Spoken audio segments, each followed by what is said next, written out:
President Trump marking 6 months in the White House this month. So we sent our very own Steve Doocy to Cedar Falls, Iowa, a county that was split nearly down the middle in the election to get the pulse of the people. Hey, Steve, good morning. Hi, Steve. Good morning, Griff and Sandra and Charlie. Yes, indeedy. You know, with taxes and tariffs already achieved, President Trump has achieved a lot of his agenda. So what we wanted to do in the next week or so, you're going to see a lot of stories about his first 6 months. So we wanted to be first. So we went to the first state where it all got started with the Iowa caucuses. We went to Cedar Falls, Iowa, which is a college town, which means we get all the opinions. Just watch this. Welcome to Cedar Falls, Iowa. This is a perfect place to talk politics because the county is split right down the middle. I love the guy. I never supported him. Donald Trump lost by just a little. So let's ask the people how they feel about his first 6 months in office. And we'll start with the mayor.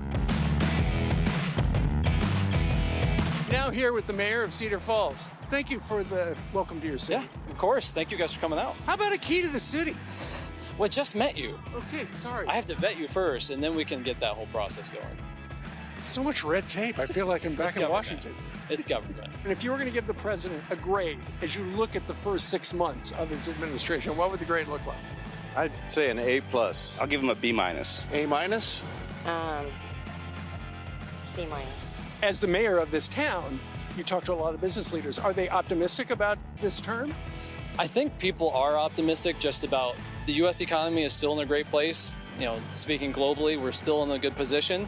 I think it's just some of those questions around trying to see how some of these things play out. I just like everything he's doing for the country, for the military, for the people. It sounds like you voted for him. I did. Okay. You know people who didn't vote for him. Yes, I do. And what do they say? They don't like him one bit. I'm concerned about the tariff wars. There's a lot of concern for healthcare. Not a teacher fan here. I think he has very poor judgment. What do you think, Paul, the number one thing he has done that you go, that's my favorite thing? Well, the border's obviously the big thing that I think he's taken care of. I think the economy's doing well. Obviously, the stock market's at record highs. Right. You know, my 401k balance is higher than it's ever been. I like what he's doing. I like the direction the country's going, and I think it's positive for all, and hopefully we come together in that. When he got elected, he had a vision. Do you think he's following that game plan? Well, I don't think there's any doubt about it, yeah. But I think sometimes he'll predict something, and he's largely correct, but sometimes he's a little ahead of himself. I agree, obviously, if somebody's not here legally, then they probably should be removed, but maybe there's a better way to do it. So, Sassy, you voted for Trump, right? That's right. So how's he doing?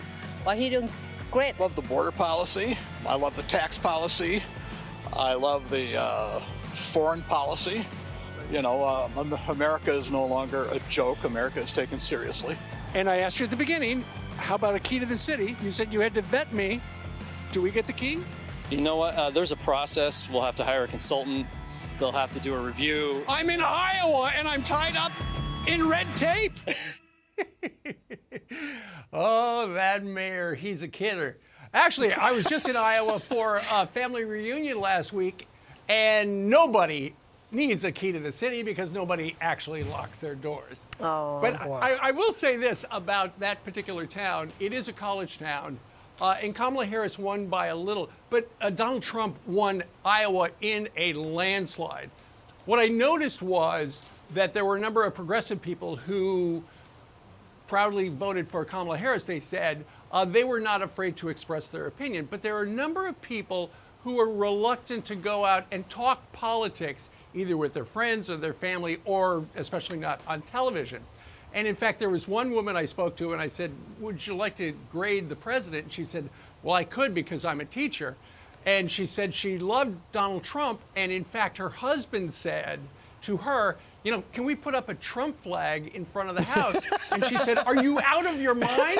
I'm a teacher. I can't do that. So in Iowa, as we have seen across much of the country, there is still, you know, you look at people, if they voted for Trump, they still really like him. They love him. But there's a lot of Trump derangement syndrome out there. But Trump didn't start Trump derangement syndrome because I'm old enough to remember it was first Bush derangement syndrome that turned into Obama derangement syndrome, which is now Trump derangement syndrome. And once again. Here's a bit of trivia. You might get it. Do you remember who coined the term Bush derangement syndrome? It was either Charles Krauthammer or Bernie Goldberg. It was Charles Krauthammer, our very own Charles Krauthammer, and I miss him every day. He would be the greatest voice through all of this. Right. What we've learned, though, is for the most part, while as I travel the country as your coast-to-coast host, there's still a lot of people politically in their own silos. But then again, the perfect place to go to find out about silos is Iowa. Just saying. I still can't believe they didn't give you the key. I don't need the key. They don't lock the door. Your face is the key. You can just walk anywhere.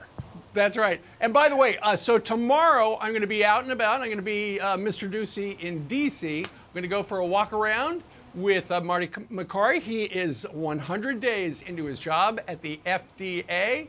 And we're going to talk all about the Make America Healthy Again movement and how the food on the table is getting healthier under his watch. Well, if you're in D.C., hold on to your wallet. I want to know if he's for or against Skittles. How can you be against Skittles? Yeah. As long as they're natural. Just saying. Great job, Steve. We look forward to that interview tomorrow. I'm Steve Ducey. I'm Brian Kilmeade. And I'm Ainsley Earhart. And click here to subscribe to the Fox News YouTube page to catch our hottest interviews and most compelling analysis.